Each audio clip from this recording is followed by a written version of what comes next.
Have you ever felt like there's this invisible force field holding you back? Something that keeps you stuck in the same old patterns, even when you desperately want something new.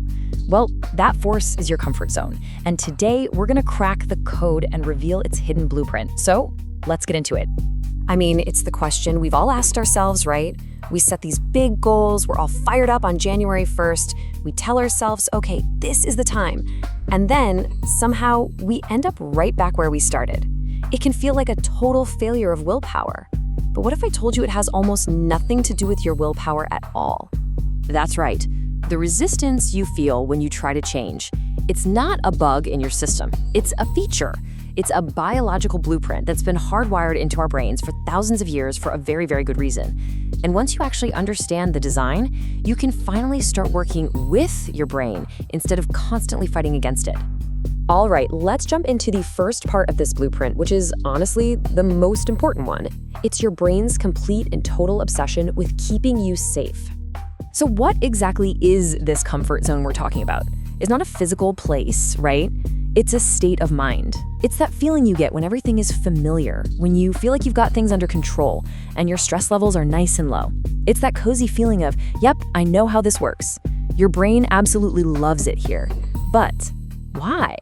Well, it really comes down to your brain's default setting. See, on one side, you've got familiarity. To your brain, that means safe, predictable, and, this is key, it takes very little energy to manage. But on the other side, you have uncertainty, and to your ancient survival brain, uncertainty is basically a code word for threat. It's the unknown, it's potential danger, and it requires a ton of energy to figure out. So which one do you think it's going to choose every single time? And here's the little guy in charge of it all, your amygdala. Just think of it as your brain's personal security guard, or maybe an oversensitive smoke detector. Its one and only job is to scan the environment for danger, and it flags anything new or uncertain as a potential threat. So when you think about applying for that new job or starting a new hobby, your amygdala pulls the fire alarm.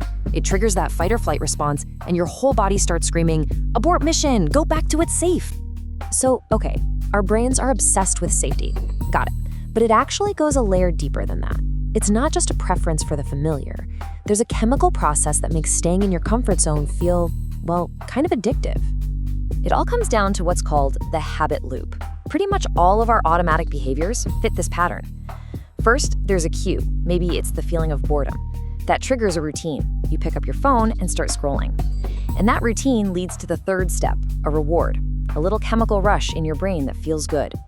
And that reward is driven by one very specific chemical. And that chemical is dopamine. Now here's the kicker. We often think of dopamine as the pleasure chemical, but it's really more about motivation and reinforcement. And as Harvard points out, you don't just get a dopamine hit for doing something amazing, you get it for getting a predictable reward. It's like your brain is giving you a little chemical pat on the back for sticking to the script, which makes you want to do it again and again and again and again. Okay, so we've got a brain that's wired for safety and gets a chemical treat for being predictable. But there's still one more piece to this puzzle, and it's all about the hidden cost of doing anything new. You have to remember this. Your brain's number one unspoken priority is to conserve energy. It's an incredibly powerful organ, but it's also a total energy hawk. So it's designed to be as efficient as possible. Familiar routines are super low effort. But new things?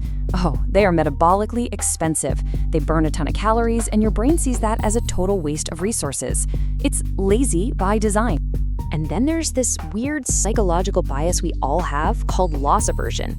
The basic idea is that the pain of losing something feels about twice as strong as the pleasure of gaining the exact same thing. So, when you're thinking about stepping outside your comfort zone, your brain doesn't focus on the amazing things you might gain. No, it laser focuses on the security and comfort you might lose, and it makes that possibility feel terrifying. Here's a great way to picture it. Think of the connections in your brain like roads. Every time you repeat an old, comfortable habit, it's like you're paving that road, making it smoother and wider. Over time, these pathways get insulated with a fatty substance called myelin, which basically turns them into these slick 8-lane neural superhighways. The signal just flies down them effortlessly. Now, trying to build a new habit, that's like being handed a machete and told to hack a new path through a dense, overgrown jungle. It's slow, it's hard work, it's messy, and it takes a ridiculous amount of energy. So when your energy-saving brain is given a choice between cruising down the superhighway or hacking through the jungle, which one do you think it's gonna pick? Every single time. Okay, I know this might all sound a little depressing, like we're just programmed to be stuck forever. But that's not true at all, because understanding this blueprint is the absolute key to hacking it. So now, let's talk about how to actually navigate out of your comfort zone and into a place of growth. To do that, we need to understand this brilliant psychological principle called the Yerkes-Dodson law. All it really says is that to perform at our best, we need a little bit of stress. If there's zero stress, we're bored and unmotivated. But if there's way too much stress, we get overwhelmed and our performance tanks. There's a sweet spot. And this is what that sweet spot looks like. Down here, you have the comfort zone, low stress, but also pretty low performance. Way up here, you have the panic zone, super high stress, and your performance just falls off a cliff. But right here in the middle, that's the magic. That's the growth zone, where there's just enough stress to challenge you, keep you focused, and help you perform at your absolute peak. And this is probably the most important idea of all. Your comfort zone is not the enemy. The goal isn't to get rid of it and live in a constant state of panic. Think of your comfort zone as your home base. It's where you rest and recharge.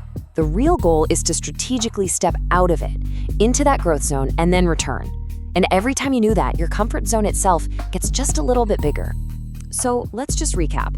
When you feel that resistance to change, it's not a personal failure. It's not you. It's your blueprint. Your brain is hardwired for safety. It's chemically rewarded for doing the same old thing, and it's designed to be as lazy as possible. But here's the amazing part.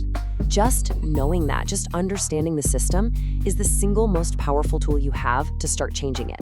So you have the schematics now. You know how the machine is built. This ancient blueprint explains why you feel stuck, but it does not get to define your future. That part's up to you. So the real question is, now that you know the rules, what are you going to build?